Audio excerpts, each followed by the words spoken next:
एक बहुत ही फेमस राज्य था। वो फेमस इसलिए था क्योंकि उसका एक नियम बाकी राज्यों से बहुत अलग था। कौन सा नियम? कि हर 5 साल में राजा को चेंज किया जाता था और जिस राजा के 5 साल पूरे हो जाते थे उसको घने जंगल में छोड़ दिया जाता था।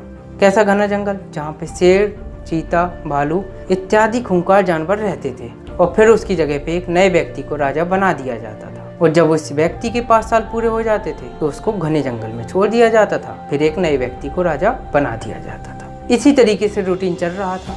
कुछ साल बीत गए। अब एक बार कोई राजा बनने को तैयार ही नहीं था क्योंकि सबको कंडीशन पता थी कि 5 साल बाद ये लोग हमको घने जंगल में छोड़ देंगे मरने के लिए।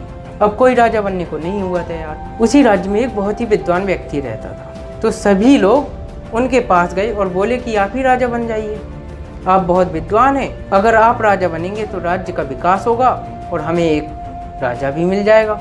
विद्वान व्यक्ति ने कुछ सोचा और फिर वो राजा बनने के लिए तैयार हो गया। तो लोगों ने उन्हें सिंहासन पे बिठा दिया और राज्याभिषेक कर दिया। अब वो वहाँ के राजा बन गए। धीरे धीरे 1 साल बीत गया।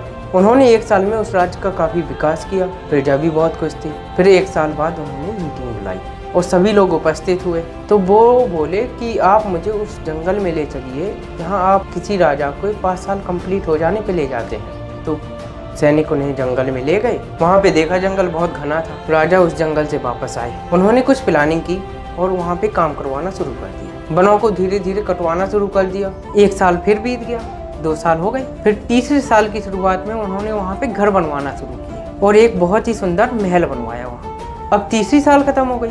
अब चौथी साल में उसने क्या किया कि लोगों को उस जगह पे रहने के लिए आवास दिए। अब लोग वहाँ पहुँच गए रहने के लिए। और फिर 5वीं साल उन्होंने खूब पैसा इकट्ठा किया। अब राज्य का एक नियम था कि 5 साल बाद राजा को चेंज होना है और उसको उस जगह भेजना है। अब जब 5 साल इनके कंप्लीट हुए तो सभी प्रजाएं और इनकी विदाई समारोह आयोजित किया गया। जब इनकी विदाई हो रही थी, घोड़े पे बिठाया जा रहा था उस जंगल में भेजने के लिए, तो ये बड़े खुश थे। जबकि अभी तक होता क्या था, जितने भी राजाओं का विदाई समारोह हुआ है वो बहुत दुखी होके जाते थे क्योंकि उन्हें पता था कि शेर के सामने डाल दिया जाएगा घने जंगल में। जबकि यहाँ पूरा उल्टा हो रखा था। क्यों? क्योंकि इन्होंने मेहनत की और अपने फ्यूचर को चेंज कर दिया।